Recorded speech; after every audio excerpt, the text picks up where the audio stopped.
हम लोग जैसे अभी हम लोगों ने बर्न्स और एसिड अटैक पे भी हम लोगों ने अपना काम शुरू किया है। जी। एसिड अटैक विक्टिम्स जो होती हैं लड़कियाँ, मेरा अपना ये मानना है पर्सनली कि उन बच्चियों की कहीं कोई गलती नहीं हुँ, होती हुँ, है। हुँ, हुँ। ठीक है, किसी भी संदर्भ में उनका हुँ, किसी के साथ मनमुटाव हो सकता है।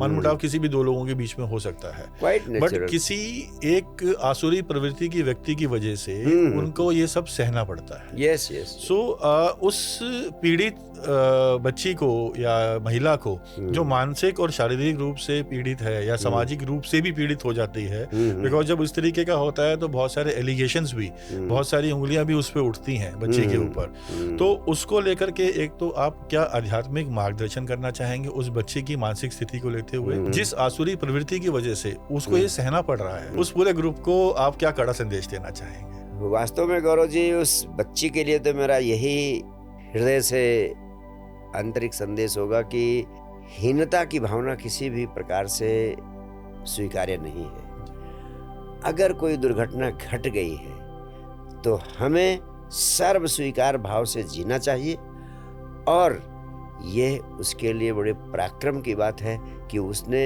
उस एसिड अटैक को झेलने के लिए कितने कष्ट उठाए और कितना चुनौती के साथ उसका मुकाबला किया, और कितने साहस से, कितनी सहनशीलता से उसने अपने को संभाला, और अब वो स्वस्थ हो गई है। उसे अपने इस क्षमता पर, प्रयास पर गर्व करना चाहिए, हीनता के भाव से मुक्त होना चाहिए, जीवन के प्रति स्वीकार्यता का भाव होना चाहिए, टोटल एक्सेप्टेंस का भाव होना चाहिए।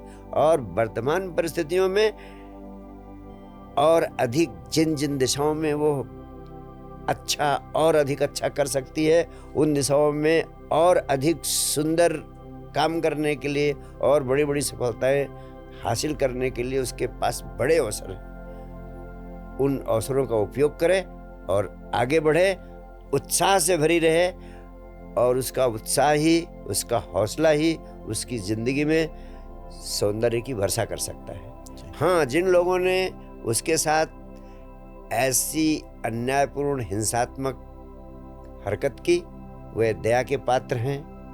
उनका ये कृत्य निंदनीय है। मैं इतना ही कहूँगा कि उनको सज़ा भी मिलनी चाहिए, और सज़ा के साथ साथ दूसरा आध्यात्मिक दृष्टि से मैं महत्वपूर्ण सुझाव दूंगा कि उनको समझदार बनाने के लिए, उनके भीतर जो प्रेम, करुणा और शांति की ऊर्जा है, उसको जागृत करने के लिए ध्यान का विराट आंदोलन भी पृथ्वी पर चलाया जाना चाहिए। जी, बहुत ज़रूरी है। क्योंकि ध्यान ही एकमात्र औषधि है जिससे हम इस तरह के व्यक्तियों के भीतर के रसायन को बदल सकते हैं। और जब तक हम भीतर के रसायन को नहीं बदलेंगे, हम दंड के कितने भी प्रावधान करते रहें, जी, आदमी यही सोचता है कि हम बच जाएंगे, जी, और वो हिंसा करने को उतारू हो जाता है।